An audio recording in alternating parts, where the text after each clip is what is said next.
Why S&P 500 and TLT are both prematurely fighting the Fed, loosening the financial condition recklessly. The last thing the Fed wants is falling bond yields and soaring stocks to help pump up inflation again. Fighting the Fed creates the risk that the Fed itself has to fight back by becoming more hawkish, at least in rhetoric, to avoid financial conditions loosening too much. Investors are betting big that the Federal Reserve will be able to ease off its fight against inflation. The Fed needs to push back to prevent the markets prematurely easing on its behalf. Why the stock and bond market are moving towards a collision with the Federal Reserve's mandate policy. Will this rally soon fade away? Or it has more room to run? What are the smart money positioning versus the dumb money in this market? I will explain it all right after this.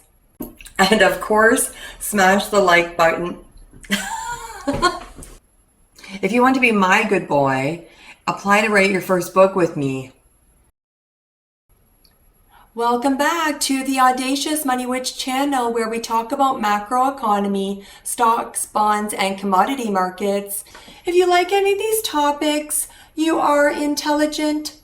That's why you're here. And you know what to do, and push my button if you like what you see in today's video, because I can't push it from this side.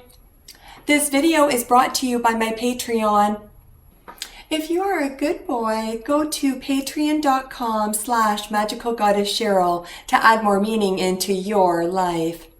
If you play your cards right and completely submit like my good boys do, then I will take you under my wing, author of best-selling books, Goddess Cheryl. My good boys always get rewarded handsomely. You are such a good boy. You like hearing that, don't you? You want it to be real. You want it to be true. You need to be my client, don't you? Last week showed the extreme sensitivity of markets, when below forecast inflation for October led to the second biggest drop in 10-year Treasury yields on record, behind only the day in March 2009, when the Fed said it would start to buy long-dated treasuries. 2-year Treasury yields fell the most since Lehman Brothers failed in 2008. And before that, since the September 11, 2001 attacks. The ICE US dollar index plunged 3.85% in 2 days, only slightly less than the 4.08% in the 2 days after the International Plaza Accord, designed to weaken the greenback that was made public in 1985. Stocks naturally soared, with the S&P 500 up 5.5%, and the ARK Innovation ETF, which holds lots of loss-making do-or-die growth stocks, having by far its best day ever with a 14.5% gain. I think this is wildly overdone and just can't be justified by a slightly better than expected figure in a single month of volatile data, although it was then backed up by lower than expected producer price rises on Tuesday. But the market gains make life harder for the Fed, because the drop in Treasury yields is roughly equivalent to raising rates to 0.25 percentage points less by the end of next year. One fewer of what used to count as a full Fed rate increase. In some ways, it is even worse than that. Better conditions in the market prompted a rush to issue corporate bonds by companies. that had been waiting, pumping money into the economy. The extra yield demanded to hold high-risk assets fell too, with the spread over treasuries on the lowest grade CCC junk bonds dropping from 12.61 percentage points on Wednesday to 12.01 points on Monday. Goldman Sachs' overall measure of financial conditions combining stocks, interest rates, corporate bond spreads, and the dollar loosened at a rate only previously seen in March 2020. And during the Fed's emergency response to the 2008 financial crisis. The index is now back down to where it was just before the Fed's 0.75 percentage point tightening in September, which was followed by another 0.75 point rise this month. This is reminiscent of the bear market rally in the summer, only much quicker. The mistaken investor belief that the Fed would soon stop increasing rates loosened financial conditions from June to mid-August by about the same amount as they have just eased. In the summer, Fed policymakers eventually spoke out and put an end to it. And already one policymaker has questioned last week's rally. The Fed's problem is that easier financial conditions support the economy, which even with slightly better inflation figures is still running much too hot. Of course, the Fed will eventually have to stop raising rates to avoid choking growth.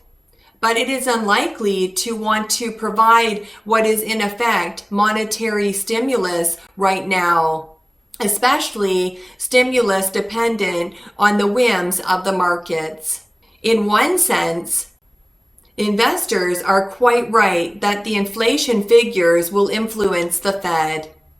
Next month's rate rise was already finely balanced between another 0.75 percentage point increase and a step down to a 0.5 point rise, with Fed policymakers repeatedly pointing out that it would soon be time to slow the pace.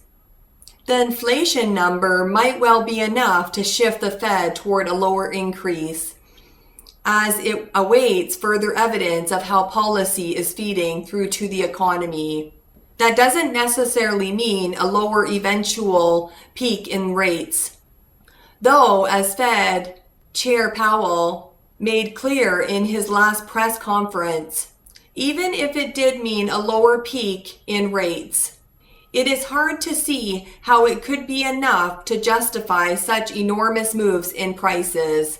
One day drops anywhere close to Thursday's 0.3 percentage point fall in 10-year treasuries are vanishingly rare and usually driven by scary events.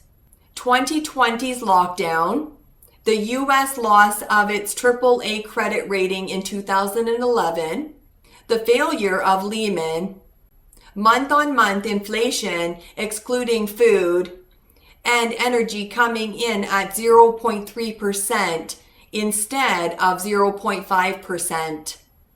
Doesn't really cut it. The moves were so big not because fundamentals justified it, but because so many investors had finally given up trying to call the turning point in inflation. The surprisingly low price rises prompted fear of missing out, as those who had given up hoping, as well as those betting the other way, rushed to buy.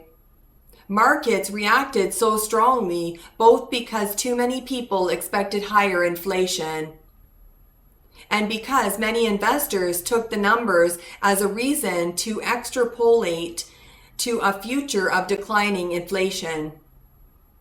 Maybe this time investors will be proved right, and the Fed proved wrong. But it is always dangerous to fight the Fed.